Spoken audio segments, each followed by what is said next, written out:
Buenos días, buenas tardes o buenas noches, donde quiera que te encuentres. De nuevo estamos en Radiodeca y hoy tengo mucha alegría de poder conversar con René Fernando. Bienvenido, René, gracias por aceptar la invitación a Radiodeca y compartirnos este tiempo. Gracias por la invitación y bueno, gracias por toda la gente linda que está conectada ahora y los que después verán la retransmisión. Muchas gracias de verdad. Usualmente comienzo leyendo la biografía de los invitados, porque siempre son muy inusuales y bueno, esta vez no va a ser diferente. También porque creo que va a generar muchas expectativas y muchas preguntas en sí. Bueno, René Fernando es filósofo, psiconauta y mago. Fue columnista en Mujercitos Magazine y colaboró con la comunidad de psiconautas de Hispanoamérica, Mindsarc. El asombro ante el mundo más que humano le ha llevado a realizar viajes por ecoaldeas, comunidades intencionales, proyectos ambientalistas y hasta nomadismo en hamacas. Practica baños de hielo y trepa árboles, herramientas que le ayudan en el recorrido de reconexión con la naturaleza. Hoy emprende su proyecto Camina, un servicio de reencantamiento del mundo. René, me gustaría, bueno, hay muchas palabras que me gustaría retomar de tu biografía, pero para empezar, yo sé que o sea, en los últimos años has hecho muchos viajes por todo el mundo. Creo que es una manera de alimentar con vivencia la conciencia que has desarrollado. ¿Cómo tú lo concibes como un gesto cosmopolítico? O sea, todo esto se trata de que tu comunidad política es más expandida de lo que usualmente hemos pensado en los, vamos a decir, siglos anteriores. Mm, ¿Como ciudadano del cosmos te refieres? Sí, exactamente, Cuando justamente hablas. como usas mundo más que humano, cosmo es mundo más que humano. O sea, es un ordenamiento donde concebimos que los demás seres, además de los humanos, tienen una influencia importante. Sí, bueno, para mí eso es un punto de partida. A ver, una respiración como para entrar en calor en la conversación que estamos teniendo, en este diálogo, y simplemente eso, yo no lo hago solo. El hecho solo de respirar, que es como lo primero que hacemos al nacer, lo último antes de desencarnar, no lo hacemos solo. Hay toda una red de conexión, hay cosas que están haciendo la fotosíntesis, hay fondos de los océanos que están captando ese dióxido de carbono. Todo eso se hace en relación, incluso algo que puede ser como lo más íntimo que es respirar. Entonces yo creo que eso es un punto de partida, ¿no? Y sí, los viajes han sido una herramienta de conciencia tremenda, porque toda conciencia es conciencia de algo. Y estar en otra cultura, estar en otros códigos de lenguaje, estar en situaciones donde lo que tú creías ser no tiene ningún tipo de validez, creo que eso es necesario para cualquier trabajo intelectual, para cualquier persona que intente eh, crear algo y crear algo, ese conocimiento es necesario. Sí, muchas veces es un privilegio, pero me parece un privilegio necesario. Bueno, también has buscado la manera de gestionártelo sin una base de privilegio, exactamente. Creo que viniendo de Cuba es muy difícil imaginarse la movilidad a partir de privilegios. Si no, no sé cómo lo haces, cómo puedes que desde Cuba hacer viajes por todo el mundo y además cómo descubriste, porque creo que en Cuba no es muy común encontrar comunidades intencionales ecoaldeas. ¿Cómo fue que conectaste con esto? O sea, me gustaría saber qué fue lo primero que hiciste, porque seguramente habrá otros psiconautas como tú que no pueden unir a la experiencia de la mente también la del cuerpo. Ok. Sí, bueno, Lo primero sí, que yo no lo veo muy separado la experiencia de la mente a la del cuerpo. Yo creo que son una sola y su forma de emerger es una. Los cómo fueron apareciendo en el camino. Yo sabía que quería hacer algo. Eh, Llegaron los datos a Cuba cuando recién yo empecé a tener estos intereses muy fuertes, los datos móviles. Y yo empecé a buscar en internet páginas que tenían que existir para tener este grupo de personas. Y empecé a encontrar páginas de voluntariados, de comunidad, de buffing, de organic farms, de fincas orgánicas, de mochileros. Hoy verdaderamente tenemos una tecnología que es muy poderosa que la mayor parte del tiempo no sabemos usar apropiadamente. Hablo por mi experiencia personal. Cuesta mucho saberlo usar con fines determinados, al menos a mí me ha costado, pero tenemos acceso a casi todo. Y yo empecé a buscar todas esas páginas que, por ejemplo, muchas eran de suscripción pagada, para ya contactar con los hosts que te iban a recibir en una finca, en un proyecto de conservación o en este tipo de cuestiones. Yo no tenía dinero para pagar esa suscripción, pero me veía por la página donde estaba el proyecto, qué cosa era, y después los buscaba en redes sociales. Y algunos estaban en redes sociales y ya los contactaba por ahí. Eso fue una de las formas. Las formas, lo que quiero decir con esto es que van saliendo. Lo que hay es que querer verdaderamente hacer el viaje y estar decidido a todo lo que tiene que morir. Es más o menos como el mito de Psique, cuando tiene que bajar al inframundo. Las vías para moverse allá abajo aparecieron, pero para recuperar a él, para recuperar a ese amor, tenía que bajar y tenía que ir a morir.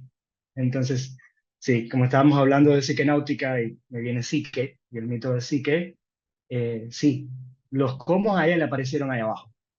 Encontró que te que darle a Cerbero, encontró con Caronte.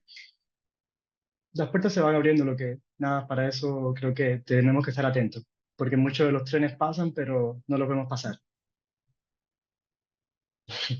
Ahora que mencionas este paradigma de la atención, una cosa que también me llama la atención es, atención, es que en la misma biografía te declara filósofo y mago, algo que increíblemente nunca se suele ver dentro de la misma biografía. O sea, ¿cómo tú has podido dibujar esto? Porque creo que es un trazo que incluso o sea, estamos hablando de dos comunidades que si bien no son o sea, de las más populares, pero tampoco se intersectan demasiado. ¿Cómo es que tú logras esta intersección y qué significa que haya una intersección entre la filosofía y la magia? Ya no son paradigmas distantes, imposibles, contradictorios. Ujú. Mira, yo creo que no son paradigmas distantes contradictorios y también habría que, para ello, enfocar los lugares desde los que parte cada uno, ¿no? En qué término empezamos a utilizar la magia y en qué término empezamos a plantear qué cosa es la filosofía, que precisamente una disciplina que se cuestiona su objeto de estudio desde el principio y su recorrido es cuestionarse qué es eso. Para mí la filosofía ha sido un marco categorial, un, un proceder metodológico, principalmente continental. Mi influencia de la filosofía es marcada principalmente por la tradición continental, aunque también hoy todo está bastante mezclado y por supuesto que leo y trabajo con algunos filósofos de corte analítico, pero bueno, mi formación es continental. Y la filosofía, partiendo de un asombro y un constante cuestionar de los objetos, tiene que integrar y apropiarse de casi todos los métodos que le sirvan a su fin. Y lo mismo pasa con la magia. es capaz de apropiarse de todos los medios y los objetos que le sirvan a su fin. Entonces, vamos a ver cómo puedo interpretar ambas dos, porque creo que no lo he hecho todavía en esta respuesta que te estoy dando. Te diría que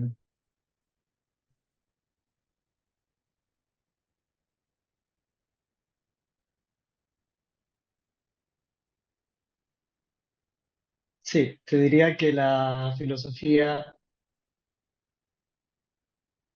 abre caminos críticos y hay caminos críticos que no se alcanzan con métodos como el positivismo, que necesita abrir fronteras más allá de paradigmas tradicionales. Ahora, cuando estoy pensando en una intersección entre la magia y la filosofía, me viene a la memoria la figura de este epistemólogo Paul Feyerabend, cuando habla del anarquismo epistemológico Sí. y También yo creo empieza a integrar, que la intersección ya tú sí, lo habías planteado desde la misma geografía, biografía, habías dicho psicanauta, ¿no? En cierto sentido, atreverse a navegar lo que es inmaterial tiene mucho que ver con ambas formas de conocimiento eh, y de investigación, porque o sea, sí, el psiquenauta, perdón. sí, bueno, esto era mi idea. Sí, a ver, el psiquenauta, yo te diría que a mí la psiquenáutica me dejó en la puerta donde empieza la magia.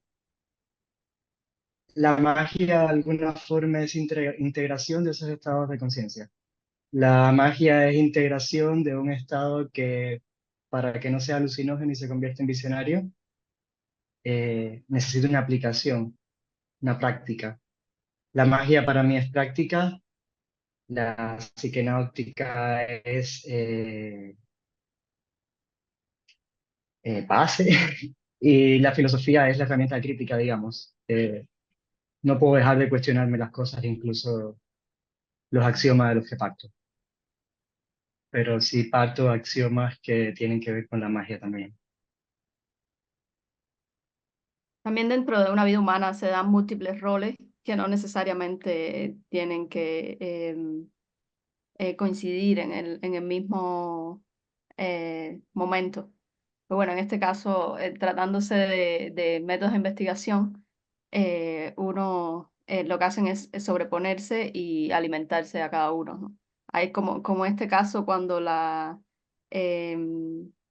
Cuando expones tu tesis y tienes un oponente que se suele pensar que un oponente es un enemigo, sin embargo, puede ser alguien que refuerza el camino por donde vas, señalándote o preguntándote cosas que no te habías preguntado a ti mismo. Y la investigación es eso, prácticamente una extinción de uno y bueno, preguntas y respuestas. Bueno, además de todo esto, fuiste columnista en la revista Mujercitos Magazine, que recientemente se publicó un artículo, o sea, una entrevista a una de las editoras, Claudia Patricia, y bueno, el editor que compilaba estas entrevistas sobre publicaciones independientes contemporáneas cubanas, decía que era una revista de lucidez y alto voltaje. ¿Qué hacías dentro de esta revista? Y bueno, ¿cómo esto se conecta con tu activismo? Sí, en este aspecto específico yo creo que viene por la parte del psicoactivismo. Fue la columna que tuve, yo hacía una columna sobre drogas, con la idea de generar un poco de educación sobre drogas que yo al menos no conozco y no conocía referentes en la esfera Cuba. Y lo único que durante años he escuchado al respecto eran prejuicios y, y desinformación. Entonces yo estuve cuantos años investigando y en ese momento hubo varias condiciones que me llevaron ahí, simplemente se dio la oportunidad de hacerlo en Mujercitos.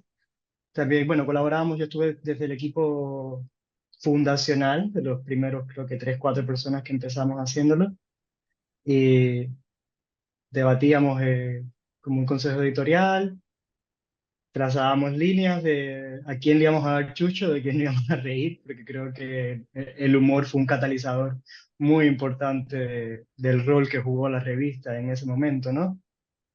Nos interesaba, sí, el voltaje era darle chucho a la gente.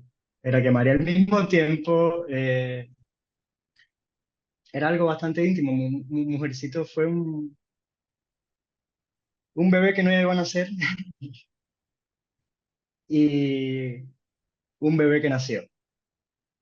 Caminó un poco, caminó un poco. Y fueron tiempos muy lindos, creo que dimos todo mucho ahí. Y muy de corazón, fue un proyecto en el que le pusimos bomba y corazón. De verdad buscábamos financiamiento, no encontrábamos. No encontramos hasta la revista final. Y sí, fue una columna de educación sobre drogas. Mi papel era ese. Me parecía que era bueno tener un poco de educación respecto a drogas y más específicamente respecto a los psicodélicos, que era el tema en el que estaba un poco más inmerso. Entonces sí, para mí fue también como una presentación en la esfera pública. Sí, justamente o sea, se trata de comenzar un debate y bueno, de eso, un debate con argumentos racionales, a pesar de que se considera de que no hay o no se puede, o se evita, o se persigue crear una cultura sobre la relación que tenemos con sustancias que tienen un efecto específicamente en el sistema nervioso o bueno, en cualquiera de las partes del cuerpo. Eh, y bueno, eso en Cuba definitivamente era bastante novedoso. Y a ver, es peligroso. Creo que incluso cuando estábamos haciendo la revista salió un decreto ley, eso fue a los 3, 4 números, que no solo castigaba a los consumidores, ya en Cuba se castigaba a los consumidores, a los vendedores, a los mediadores, a los incitadores, también se consideraba un delito como precisamente textos que divulgaran en favor del consumo de drogas. Era como, eh, muy loco, o sea, pero era un punto de, llegamos también a castigar quienes escriban, los libros que se escriban al respecto.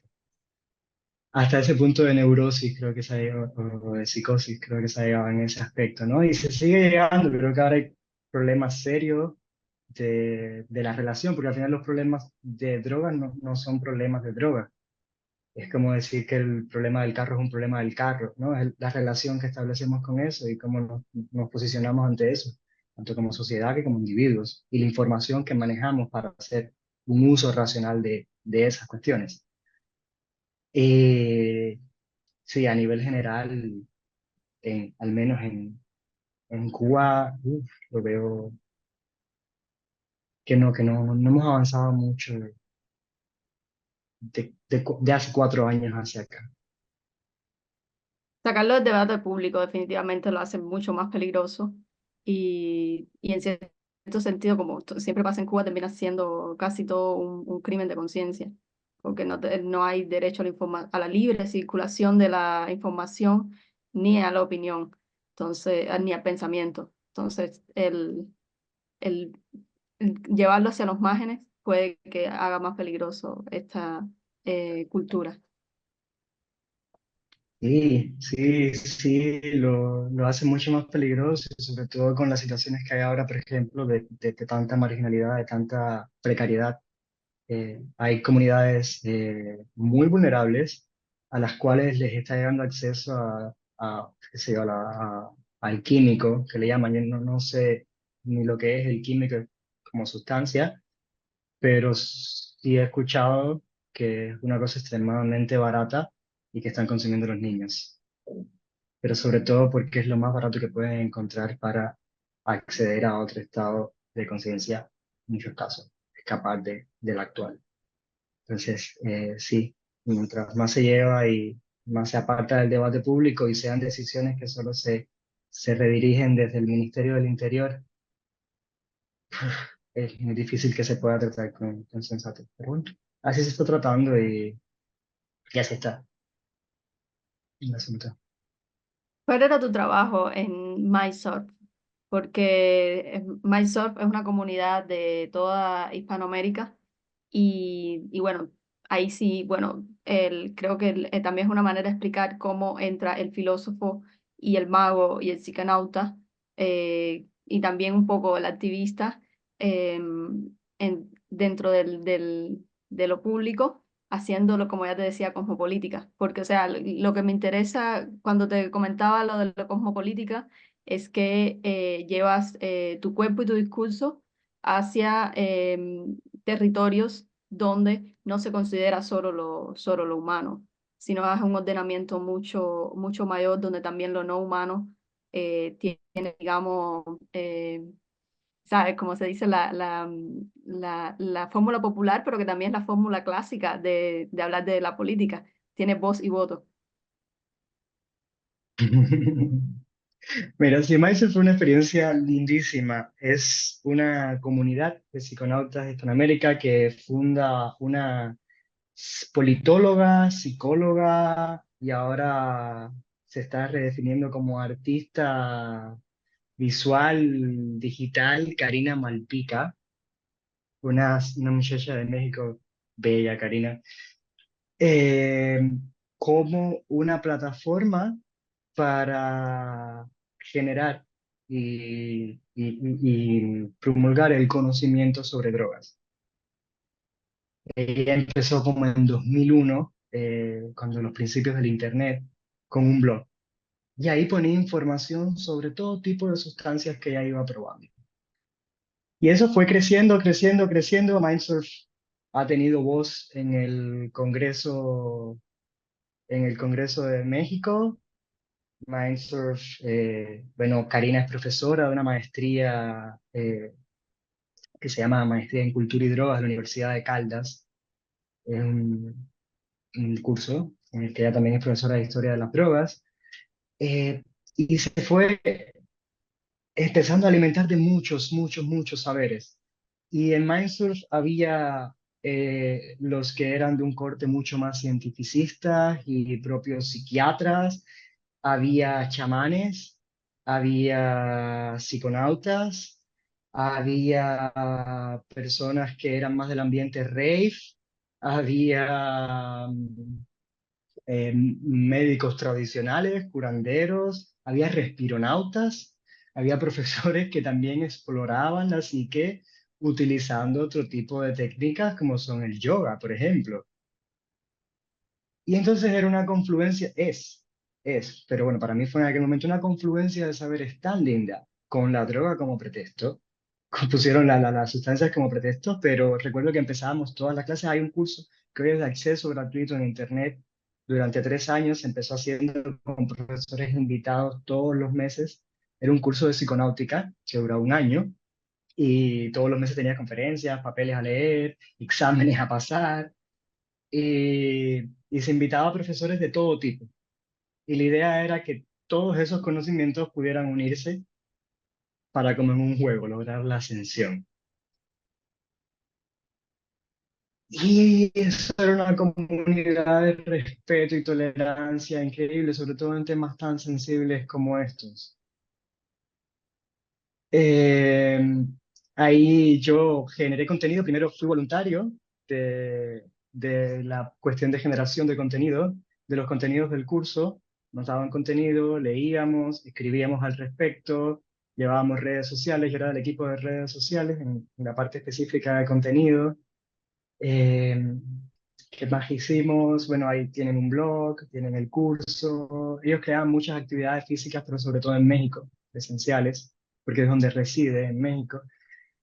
Y, y nada, fue una conexión con mucha gente bonita que estaba y está haciendo cosas increíbles respecto a estos saberes, porque una de las cuestiones que tienen los psicodélicos linda es que precisamente en ese campo sí se ve y sí funciona la integración de conocimientos, la interdisciplinariedad y la transdisciplinariedad. ¿Por qué? Porque hay cuestiones hoy que se llaman psicoterapia psicodélica y se empiezan a usar determinados fármacos para tratar el estrés postraumático, la ansiedad, la depresión, las adicciones, sí, porque con los psicodélicos se trata de adicciones, algo que mucha gente no pone en el mismo, en la misma oración. Y estos conocimientos de terapia psicodélica trabajaban métodos que habían surgido en, qué sé yo, en Harvard en los 60, como SET, setting, drug, distintos parámetros teóricos. Pero cuando ibas a las culturas, por ejemplo, en México, que es uno de los países con culturas más abundantes, que trabajan con, me refiero con, que proliferan más culturas que han trabajado y tenido relación directa con las plantas, ya sea en rituales iniciáticos, como en prácticas diarias, como la comunicación, eh, bueno, son indígenas, alguien que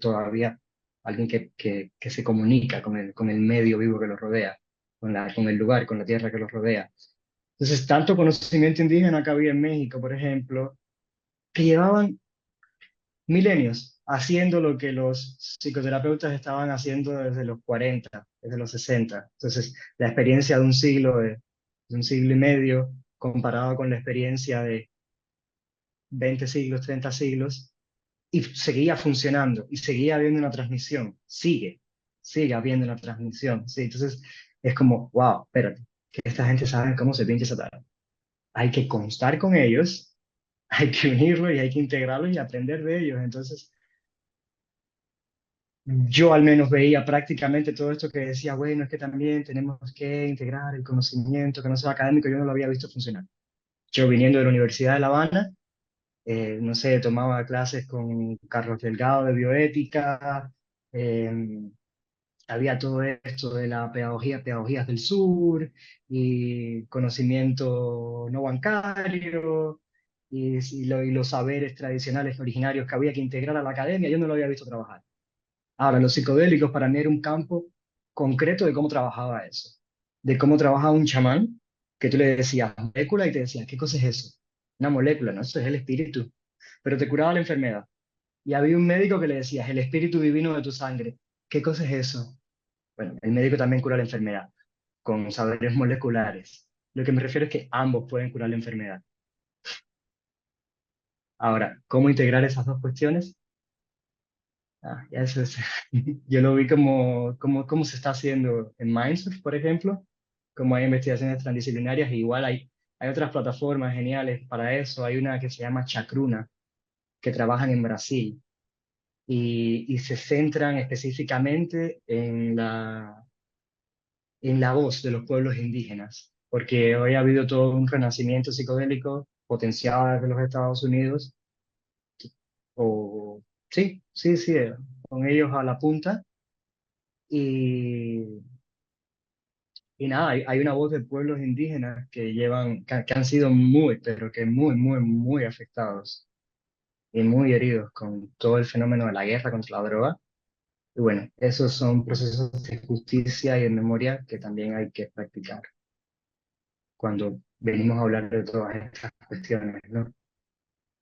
Porque hablar por ejemplo, hablar de psiconáutica, hablar de derechos de libertad de conciencia, hablar de todas estas cuestiones en la palestra pública, utilizando las redes sociales, por ejemplo, creo que es un proceso que no se puede traer a la luz sin tener en cuenta, sin tenerlo en cuenta como un proceso de justicia y de memoria con todas estas comunidades que han sido extremadamente dañadas por un fenómeno que se llama la guerra contra la droga, más por fenómenos coloniales de siglos atrás, porque ya estos indígenas están como un poco camados en el asunto, porque ya han venido varios conquistadores a hacerles cosas similares y muchas veces horribles.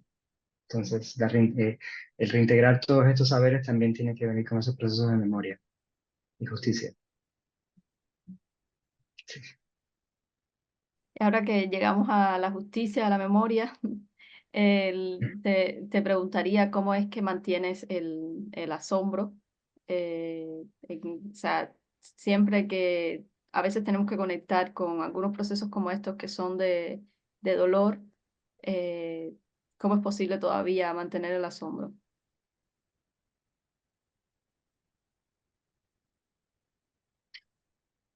Mira, yo creo que una condición, al menos para mí, del asombro es la vulnerabilidad.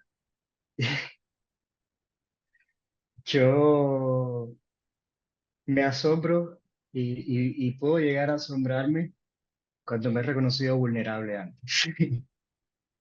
Creo que la vulnerabilidad iría a priori del asombro.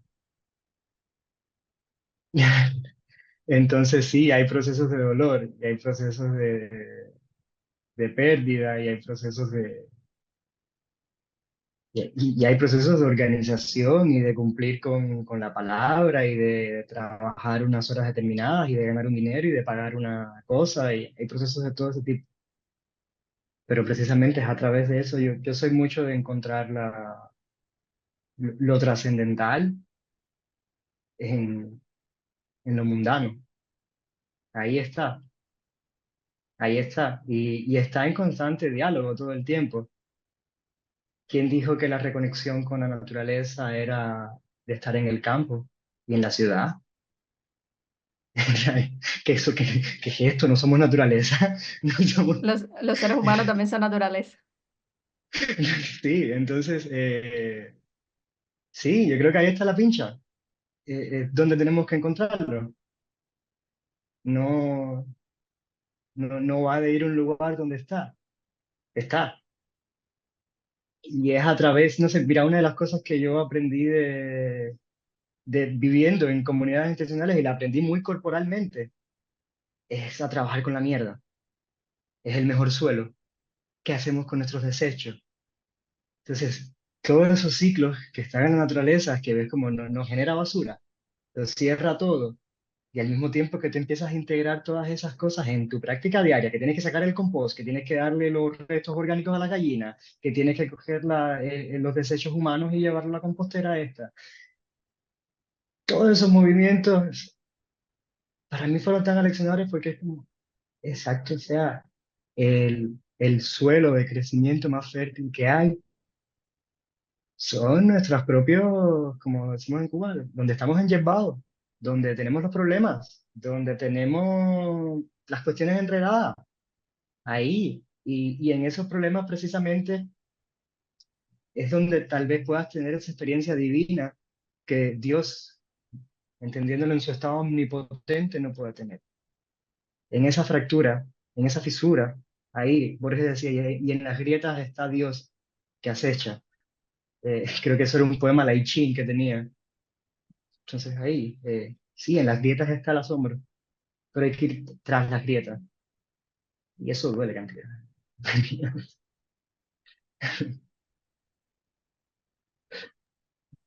Pues me gustaría que continuaras hablando sobre tu experiencia en comunidades intencionales, proyectos ambientalistas y bueno, de paso que dijeras para los que no conocen qué es una comunidad intencional y si puedes comentarnos sobre una experiencia específica.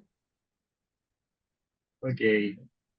A ver, bueno, una comunidad intencional es una comunidad de escala humana que se inserta en un mundo más que humano, escala humana, porque es una escala que podamos manejar pequeñamente, no se considera una escala industrial.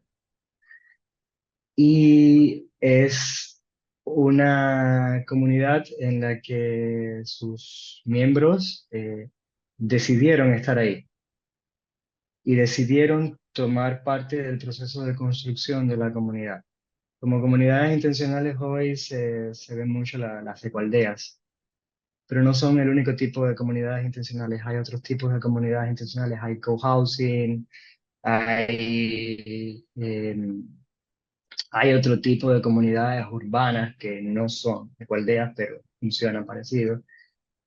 Y estas comunidades están en relación con, por supuesto, con la red pública mucho mayor que ellos, en la que están insertos con las leyes del país. No están en oposición a, digamos, a las leyes gubernamentales donde están instaurados, pero han decidido generar una autonomía a una escala más pequeña y han decidido empezar a intentar y a materializar sueños de justicia social, los cuales tenían, pero a una escala más pequeña. Cuando revisas textos de utopías, también hay como una constante, desde la Atlántida hasta Utopía, hasta la isla de Huxley, o si vamos a Rousseau cuando estaba con el buen salvaje, están hablando de comunidades pequeñas.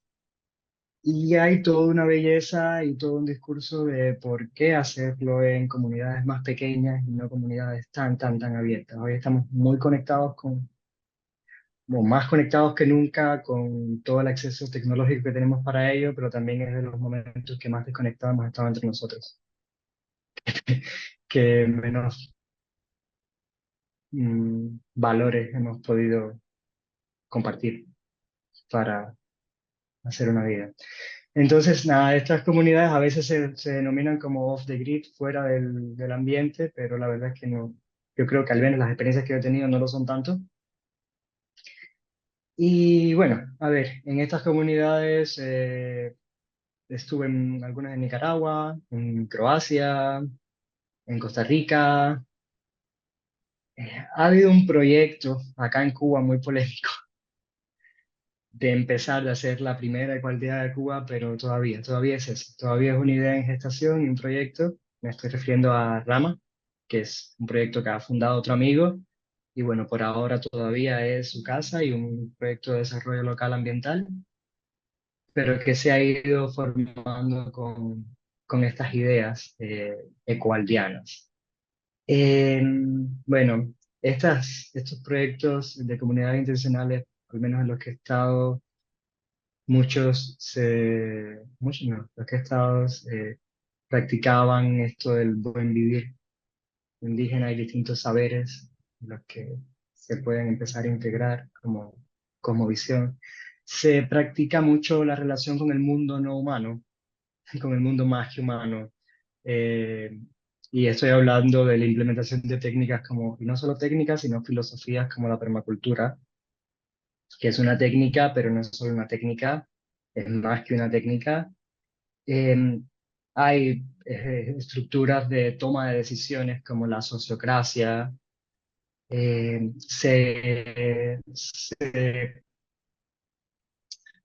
utilizan para la curación de enfermedades, por ejemplo, medicina natural, principalmente tanto. No es una negación para nada a la medicina occidental, pero también hay una apertura a todo este tipo de saberes.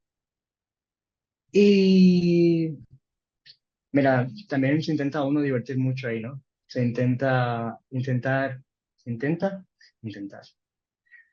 buen lapsus.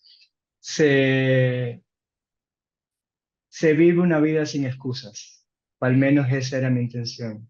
Una vida en la que no hay excusas para no vivir la forma de vida que quiera, para no vivir una vida donde se puede explorar el cuerpo de una manera completamente distinta a la que yo tenía instaurada como educación, en una vida en la que las relaciones y toma de decisiones directas con los otros puede no solo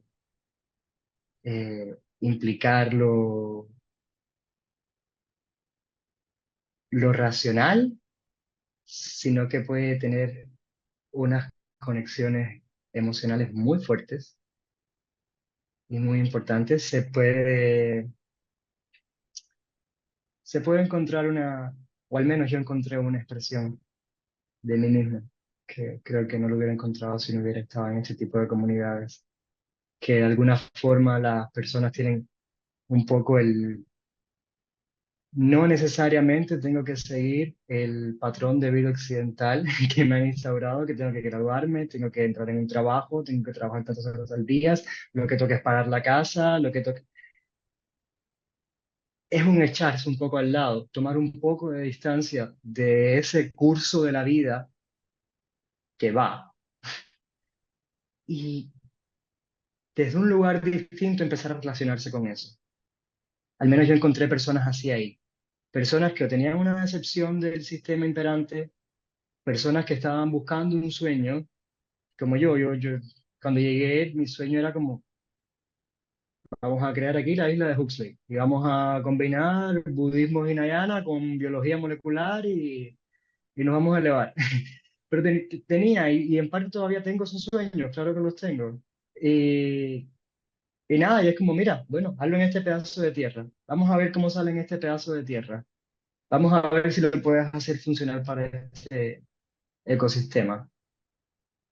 Entonces, sí, qué gente linda. Conocí gente muy linda, gente muy rara, A mí, mucho friki a, loco. a mí me suena como paraísos contemporáneos, porque, o sea, aplicando como un método de la magia, bueno, en Occidente le decimos psicoanálisis y miramos la palabra, intentar es sin tentar, o sea, que no hay tentaciones, y el lugar que conocemos que no hay tentaciones es el paraíso. Entonces, bueno, yo creo que son seres humanos que se atreven a construir su propio paraíso desde la manera que conocen. No sé Fíjate, si estás de acuerdo. completamente de acuerdo, al menos desde mi perspectiva particular, personal. Era eso, para mí es construir un paraíso. Y cuando lo hice, encontré una diferencia increíble entre soñar un sueño y vivir un sueño, porque estaba viviendo mi sueño. Y eso duele, eso te deja sin excusas, eso ves que vas a hacer permacultura, pero la permacultura externa, si no hiciste permacultura interna, si, si no has integrado mucha de tu mierda, si no has trabajado con ese suelo y que no has trabajado, no, eso es constante, eso se hace todo el tiempo y los problemas van a venir y las cosechas se van a joder y las construcciones de tecnología apropiada que pensaste son tremenda mierda y te hicieron gastar más recursos, te hicieron gastar más energía, no fueron para nada eficientes y todas esas cosas pasan. Y ese es el proceso de vivir un sueño y, y vale toda la pena y todo el gozo hacerlo. Eh, pero sí, es una idea de vivir en el paraíso que no está para nada exento de todo lo que vivimos cuando vivimos. Ahora, también comenta sobre las herramientas que te ayudan en tu recorrido de reconexión con la naturaleza. Específicamente mencionas los baños de hielo y trepar árboles. Eh, Bueno, yo sé que hay una tradición más grande de los baños de hielo, pero de trepar árboles me parece, sí no encuentro mucha. Bueno, podría simplemente mirar los animales, supongo, y aceptar que también puedo tener una tradición proveniente de los animales. Cuente, o sea, cuéntame cómo llegaste ahí y bueno, después, cómo es si lo sigues haciendo en Cuba eh, Sí, mira, yo llegué como un viaje mágico. Yo empecé un viaje mágico en el momento en que me llegó esa herramienta. Un mago, entre otras cosas, se comunica con el mundo más que humano. Está en un constante diálogo con eso. Y está en un constante diálogo con los espíritus animales que aparecen y que te entrecruzan en este diálogo. Yo ya había comenzado un viaje específicamente por mi primer espíritu guía animal que apareció, que era la tortuga, y eso me hizo empezar todo un viaje, que llegué a un proyecto de conservación de tortugas, y de ahí no paró, igual, de recordarme cómo siempre había estado y de seguirse mostrando en todos los momentos que me hacía falta. Era increíble, fantástico. Con esto de trepar árboles, fue el mono. El mono apareció. Yo llegué a una finca que antes de llamarse como se llamaba la finca de los monos. Yo, el primer fin de semana que salí decidido a hacer ese viaje hacia la construcción del paraíso, me encontré un amigo, que ahora es amigo que conocí en Barcelona, se llama Víctor, que creó un movimiento que se llama Tarzan Movement. Este movimiento es un movimiento, yo te diría, de ecología profunda, un movimiento de reconexión con la naturaleza que va de trepar árboles y de imitar un movimiento basado en los monos, básicamente, es el animal que guía todo esto. Entonces, aprendes distintas técnicas que mapeas de los monos y empiezas a aplicarlas en los árboles. Empiezas a subir, a trepar árboles. Ahí empieza todo un tipo de diálogo con la vida que es tremendo. Mira, cuando yo pienso en estos movimientos, en esto como herramientas, ¿por qué? Porque empezamos hablando de psique, del alma, ¿no? Porque creo que las primeras preguntas que también tienen que ver también con el psiquenauta. Pero yo creo que la reconexión del ánima pasa por entrar con el humano animal y el mundo animado. La misma etimología está en las tres palabras, como un solo. Ánima, humano animal, mundo animado. Hay una reconexión en cada nivel. El del mono es como una técnica increíble a través del humano animal. Principalmente, ¿qué es lo que a mí más me ha ayudado esto de trepar árboles? Que no solo los beneficios fisiológicos, yo siempre digo, hay muchos beneficios fisiológicos, pero son muchos más los beneficios de integración y crecimiento a nivel espiritual, a nivel de tu vida, de cómo tu vida se empieza a desenvolver completamente distinta cuando empiezas a integrar y usar estas herramientas para algo. Como cosas que no conseguías, las empiezas a conseguir. El miedo. El miedo fue una de las cosas increíbles que yo sigo todo el tiempo trabajando con esto de los árboles. Cuando vas a trepar un árbol, empieza el miedo. Además, es muy sencillo. La pierna te empieza a temblar. La, la pierna sola empieza a temblar y es como, espera, pero si todavía no te has ni subido. Y ya el cuerpo está como, oye, ¿qué haces? ¿Qué inventas? ¿Para qué te vas a subir ahí arriba? A ver, no sabes que estamos en el siglo XXI, pero no tiene ningún sentido. Y empieza todo el miedo a jugar y a salir al cruce.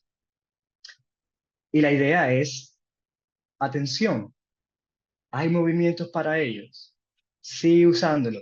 Sigue estando en relación con el árbol. Es otra cosa que no quisieras dar acá, porque acá no trepamos con acné, con protección ni nada. La protección es el árbol y tú.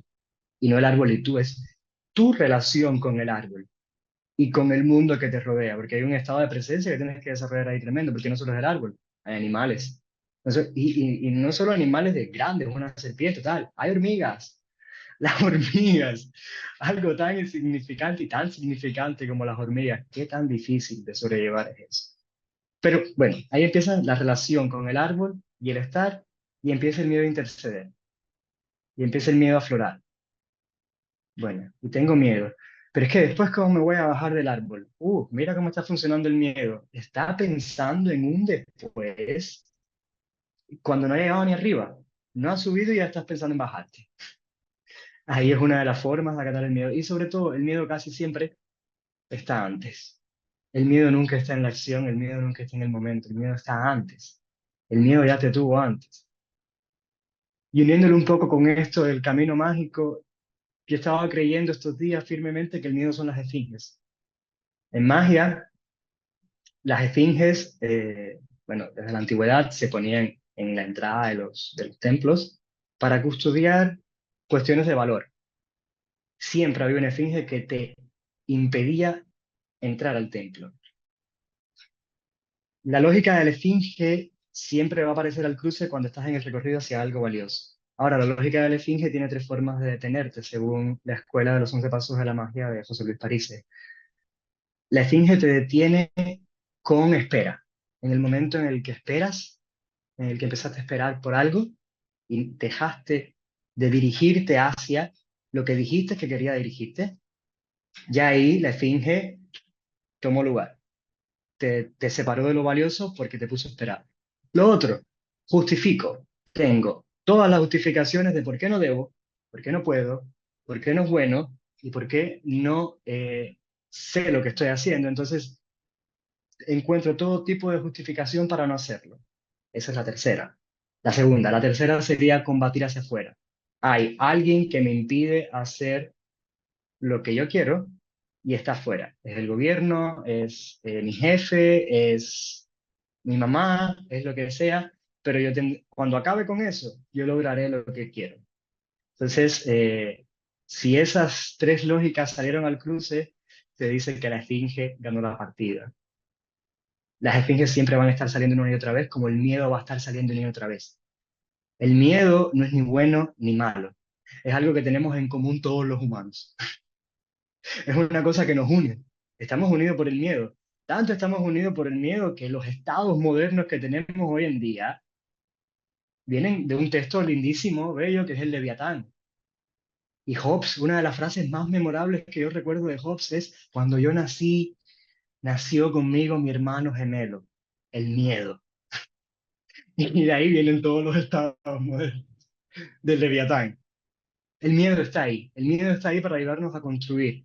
Ahora, como trabajo interno con el miedo directo, sin nadie, solo tú descalzo con un árbol, mira, a mí trepar árboles, integrando la guía de la animalidad del mono, de los movimientos del mono, me ha ayudado mucho. Me ha ayudado mucho y me ha hecho, ya te digo, reconectar con esa unidad del mundo vivo, del mundo animado, porque estás en constante comunicación con el mundo animado, estás despertando con ese movimiento, instintos animales, hay movimientos en una locomoción de cuadrúpedo a 10 metros de altura, cruzando una rama, no se piensa.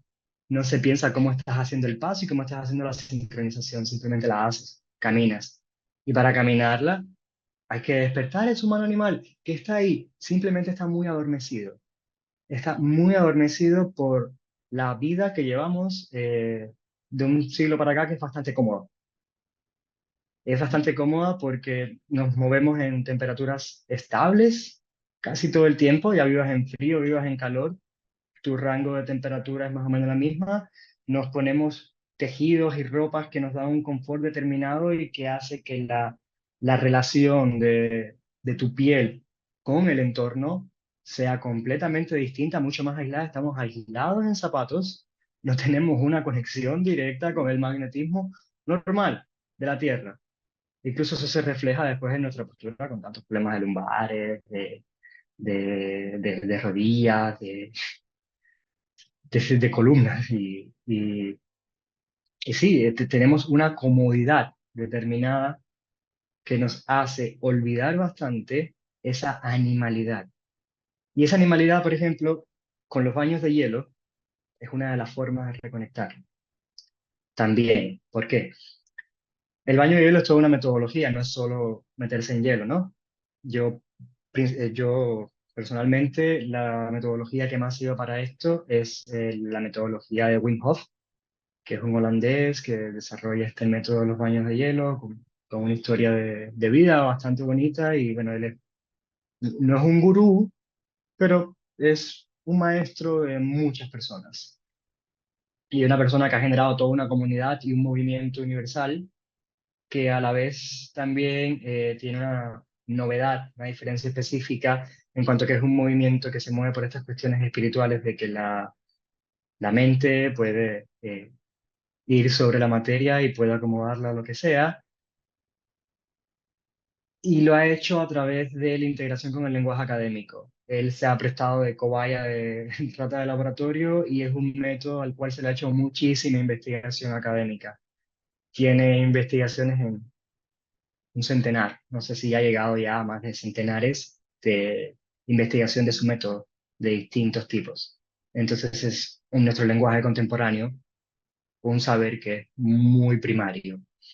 Y el baño de hielo, por ejemplo, tiene una activación muy fuerte de todo lo que es el sistema límbico. Hace que haya un bombeo de sangre desproporcionado a todas las partes del cerebro y empieza a despertar con esa parte más animal. Creo que la temperatura de hipotermia es 34 grados en tu cuerpo, ya no hay vuelta atrás. Nosotros tenemos 36 grados y medio. Tú vas a un agua de 5 grados, 5 o 7 grados.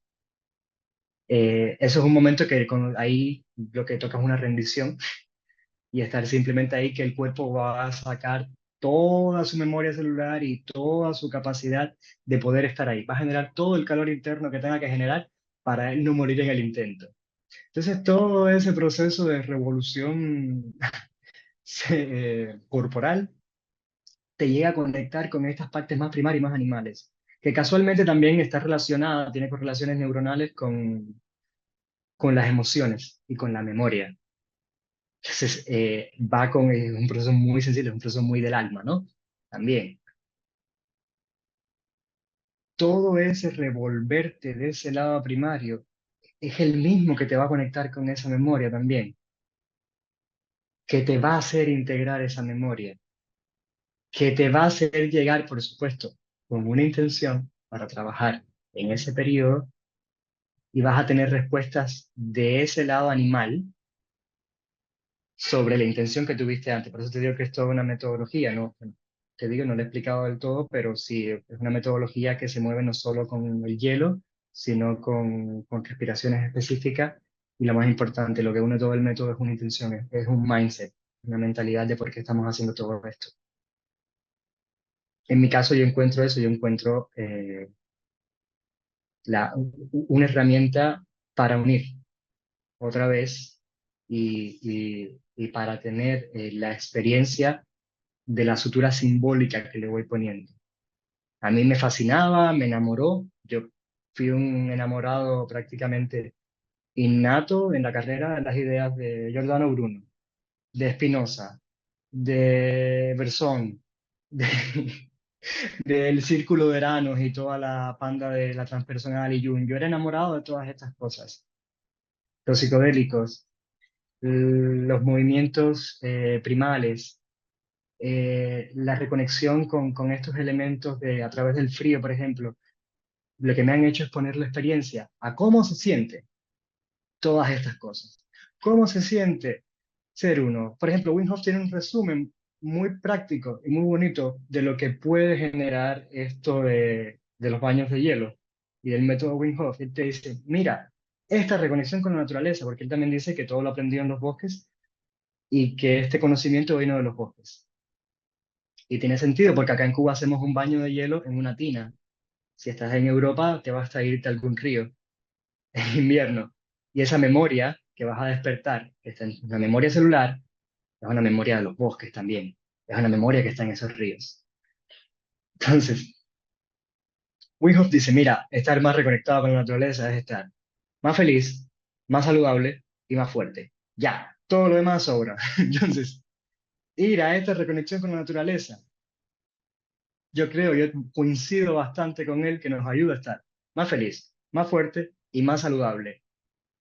Lo demás podemos ir hablando, pero si se practica de esa manera, de una manera adecuada, yo creo que sí, que da este tipo de beneficios. Al menos a mí me lo ha dado.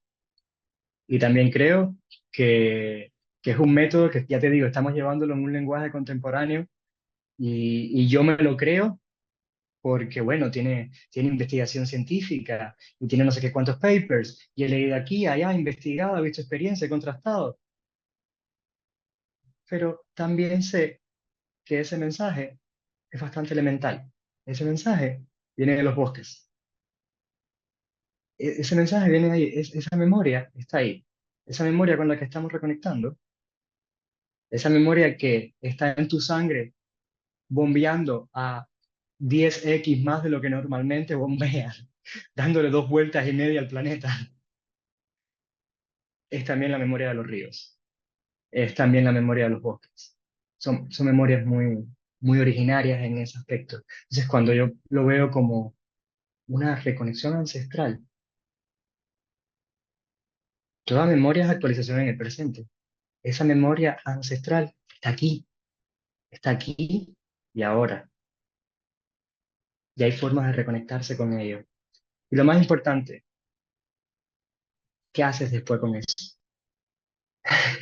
Sí, vas a ir y te vas a reconectar. Vas a estar más feliz, vas iluminado, vas a creerte el superhumano o lo que sea. Pero ¿qué haces después con eso? ¿Cómo lo integras? ¿Cómo lo compartes? Para mí eso es lo esencial y es lo que estoy descubriendo ahora. Y es en lo que estoy, cómo compartir estas cosas. Yo llegué a un punto en el que literalmente me infectaba por dentro. Estaba infectado. Me había quedado demasiadas cosas dentro que no sacaba, que no exteriorizaba. Que mi voz cambiaba el tono, que mis hombros cada vez iban más hacia adelante, y había tenido acceso a todas estas experiencias paradisíacas. Muchísimos momentos de mi vida en que decía, me puedo morir ahora mismo, el negocio está hecho. Yo, qué bien, o sea, hoy soy para la muerte, hoy puedo morir contento por lo que he hecho. Pero eso hay que hacerlo todos los días. Y hoy yo me encuentro en el descubrir cómo contar estas cosas, encontrar las maneras y aprender al respecto. Y bueno, enseñando, transmitiendo estas cosas, creo que me hace sentir muy bien, implica mi deseo y lo veo como amor en alto también, porque a mí son herramientas que me ayudaron mucho en momentos determinados, mucho. Entonces, en eso ando un poco. Y de esto se trata tu proyecto Camina. Eh, si lo puedes sintetizar brevemente, porque después me gustaría abrir los micrófonos para escuchar las preguntas de los demás. Camina es un proyecto que recién nace. Vamos a tener este viernes nuestra segunda clase viaje. Estamos haciendo viajes, clases porque es un espacio de aprendizaje, un aprendizaje bastante que me baso mucho en pedagogías del sur, en conocimiento no bancario, son espacios circulares en el que todos vamos aprendiendo y nos referenciamos a este tipo de prácticas holísticas, si quieres llamarlas así. Ahora estamos facilitando un poco de Wim Hof mezclado con algo de psicomagia eh, en, bueno, en el Vedado, donde lo estamos haciendo los primeros. Hicimos algunos en el festival, hicimos un introductorio en el Festival de Cine Pobre de Jibara. Y bueno, es una clase y también es un viaje, porque es toda una experiencia corporal. Es todo, bueno, está bien, vamos a trabajar con el miedo, vamos a ir a enfrentar tus límites, vamos a meternos en la piscina. No es como que vamos a mover los límites, de hecho, créate un mito que el límite va a ser la piscina. Es para que tú puedas desdibujar, el límite es un mito, y tú tienes un mito que quieres integrar, ¿no? Bueno, vamos a trabajar entonces con respiraciones, vamos a trabajar con un poco de prácticas grupales y después vamos a ir a la piscina. Y en la piscina vamos a hacer el viaje en el cual lo que te queda es rendirte. Y ahí van a explorar los mitos, ahí van a explorar las limitaciones. Pero ya tú estás enfrentando esos límites. Entonces, uno de los regalos que a mí me parece que da este tipo de proyectos es que regalamos memoria, generas memoria y las memorias se condensan por intensidad. Cuando yo voy a hablar contigo, la memoria que tengo asociada a la palabra que te estoy mencionando está relacionada a una palabra anterior. Es memoria, la conciencia es memoria. Ahora esa palabra se quedó guardada entre todas esas veces que se repitió esa misma palabra por una intensidad que marcó ese acontecimiento en el que esa palabra, en el que la guanábana me recuerda, donde yo nací en Alamar y mi mamá llamándome y la tierra colorada y guanábana para mí es eso. Ahora, cuando vamos a hacer estas clases, viajes, en el viaje lo que hacemos es generar una memoria con intensidad para que lo que se trabajó en la clase, para que los mitos que estás trabajando, cuando digas, sí, yo puedo poner los límites, puedo desdibujarlos, puedo moverlos, con mucha humildad porque vas a estar dentro del agua fría, por ejemplo, es ya es la parte más psicomágica, se te va a quedar grabada esa memoria porque eso es intenso, meterte en el agua fría a 5 grados es muy intenso. Y eso es una memoria que se queda generada, que en otros aspectos de tu vida, cuando quieras enfrentar un límite, mira, hay una memoria ya trabajada ahí. Hay memorias que te ayudan a desdibujar los límites.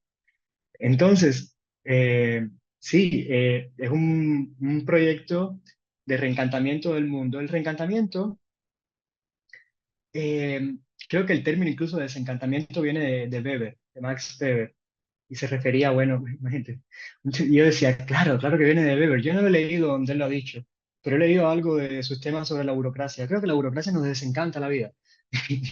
Y es una de las formas más efectivas que hemos encontrado para ser iguales a seres desiguales. Entonces hay toda una lógica del capital y de las relaciones sociales que tenemos hoy en día, basada principalmente por el capital y por el desarrollo económico y por el progreso, el cual ha desencantado mucho el mundo. Y hablo de haber nacido en una familia atea, de haber estudiado en una facultad de filosofía marxista-leninista y en otro lugar católico, y, y, y se pierde ese encanto del mundo, se pierde ese diálogo con el mundo vivo todo el tiempo. El mundo vivo todo el tiempo nos está hablando. Mira, yo desde que llegué a Cuba hace unos meses, ha habido un animal que ha estado saliendo mal cruce todo el tiempo. Y tal vez quienes vean esta entrevista después, amigos, lo pueden ir atestiguando en distintos momentos. Ese animal ha sido la mariposa. Y ha estado todo el tiempo saliendo mal cruce. Y yo todo el tiempo comunicándome primero como, ¿qué puta me quieres decir? No te entiendo. Que antes era un gusano y ahora soy mariposa en Cuba. Pero no entiendo. Y he ido buscando como a ver qué es y, y siempre me he ido guiando, incluso cuando no lo entiendes, confía que por ahí está. Y el fin de semana fui a una, porque el encantamiento se empieza a lograr con todo tipo de prácticas que empiecen a salirse de los paradigmas hegemónicos y empiecen a buscar formas alternativas, holísticas de reintegrar todo el encanto del mundo, ¿no? Y de encantarlo de nuevo. No es volver, es encantar, encantar con cantos que ya están. Y justo antes de empezar a hacer esta entrevista, agarré como una libreta que tenía olvidada para escribir algo si iba a escribir. Y, y la libreta son mariposas. Eso es una forma de comunicarse todo el tiempo.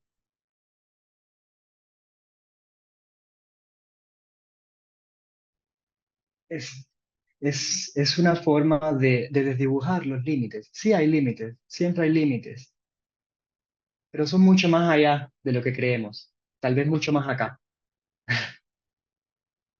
Y bueno, ya con Camila estamos dando clase de viajes. Estamos haciendo clase de viajes. Es un proyecto de naturaleza nómada, se está moviendo por todas partes ahora mismo.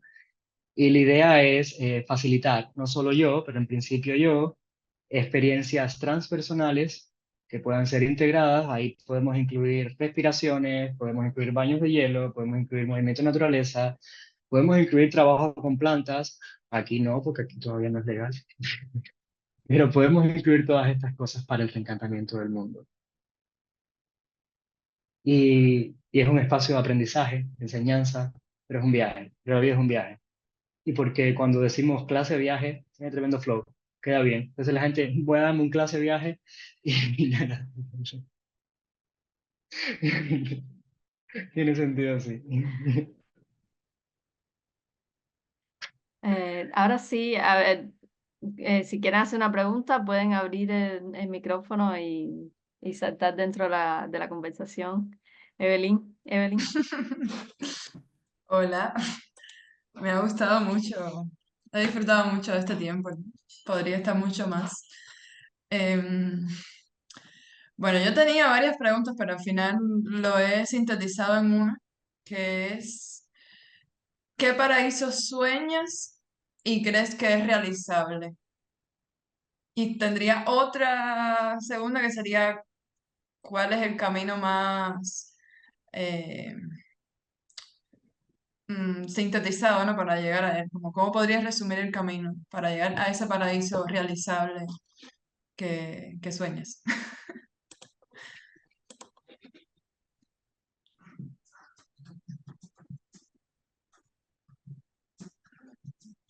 Sí, mira, eso es muy personal, es lo primero, muy íntimo. Y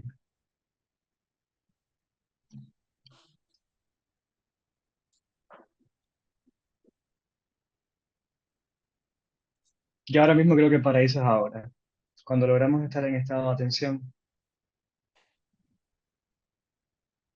Y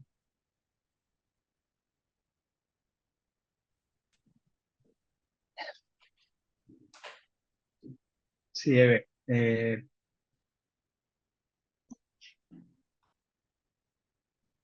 estoy encontrando los otros, es una parte importante del aspecto, y van llegando de a poco. Creo que en un paraíso también pensamos siempre en nosotros, porque no estás solo ahí. qué cosas son los otros y qué cosas es el otro en un paraíso. Yo tenía la imagen hace unos años de la casita, la aldea en el monte, eh, donde se consume comida eh, local, donde el alimento crece en una relación directamente proporcional con la energía que se le ha puesto, o sea, la energía que le pones a los alimentos, la energía que después vas a estar consumiendo, donde puedas estar bastante consciente de la energía que se mueve, ¿no? Tanto de lo que estás comiendo, como de lo que estás construyendo, como de las relaciones sociales que estás teniendo, como del crecimiento que implica estar en ese lugar. Pero ahora mismo yo imagino que un paraíso es el camino. Yo decido que el paraíso sea el camino. Y suena cliché y suena trillado, pero no lo es. Se hace camino al andar. Yo lo estoy descubriendo, lo estoy redescubriendo. Lo que era un paraíso para mí hace 2 años, hoy se han desdibujado esos límites. Y, y sí, creo que el paraíso lo tenemos ya, está. O sea, está, somos los que, la basura es la que hacemos, pero el paraíso está, está, sí, está, solo que se construye día a día también. Y cuando Dios se construye día a día, se construye desde una perspectiva simbólica eh, que parta de la unidad, que parta de relaciones sujeto-sujeto, no tanto sujeto-objeto, por ahí. Muchas gracias. Sí, igual dentro de esa unidad está el deseo, ¿no? Como el deseo de ir hacia un lugar. Como también el paraíso funciona como motivación para caminar el camino. Entonces, como que hay dos paraísos, ¿no? El soñado y el que ya habitamos. Que el camino al final es recordar que lo estamos habitando. Sí, a ver, para mí es un paraíso, no sé, poder empezar a hablar de estas cosas, poder empezar a comentar estas cosas, poder encontrar en el camino tanta gente loca y bella que anda metida en estos canales. Y así aparecen. Yo revisaba mi cámara ayer y estaba viendo que tenía solo en un mes las fotos, tenía en las fotos chamanes del Camino Rojo, terapeutas holísticas de curación de vientre, consteladoras familiares, eh, personas que hacen registros akáshicos. Son las personas que me he encontrado y he ido haciendo fotos. Más de 30 personas que son reencantadores, que son magos en acción, que están haciendo su cosa, que están haciendo su encanto por el mundo, que están dejando su hechizo. Y ver toda esta gente así, digo, mira, esto para mí es paradisíaco. Ese tipo de conexión con ese tipo de personas es paradisíaco. Eh, que haya gente que esté explorando más allá de la monogamia tradicional, las relaciones, y que esté dándole un, una resignificación total a su cuerpo y encarnándolo, ya eso para mí empieza a ser paradisiaco. Creo que viene de dónde venimos, ¿no? A ser un poco consciente de dónde venimos, de a ser consciente de la familia de dónde venimos, la sociedad y tal, y sí, si hay un deseo que es de algo que te falta, pero también la estructura de ese antes por sí. Y es apropiarse también, porque, bueno, el deseo ya, yo también igual lo tomo como una cuestión psicoanalítica y el deseo viene del deseo del otro, y el deseo es apropiarse. Es apropiárselo, no es ni siquiera innato para mí. Entonces, sí, yo creo que, fíjate, cuando yo le puse Camina ahora, el nombre Camina llegó. Yo pensaba otro nombre y no caminaba ese nombre, la verdad. Eh, Pensaba ponerle Pisces al proyecto. Y, y de repente lo que me escuché y me encontré hablando de esto mismo, de el ánima humano-animal, mundo animado, y esto camina, cuando lees camina al revés, camina tiene escondido el ánima. Y me di cuenta escribiendo así, tiene todo el sentido del mundo. Entonces, caminando, yo voy encontrando esta unión. Y para mí eso es estoy encontrando el paraíso. Ahora va a pasar y va a haber que volverlo a encontrar. Y va a haber que volverlo a construir. Y esa es la gracia, ¿no? También. Si no, ¿para qué estamos?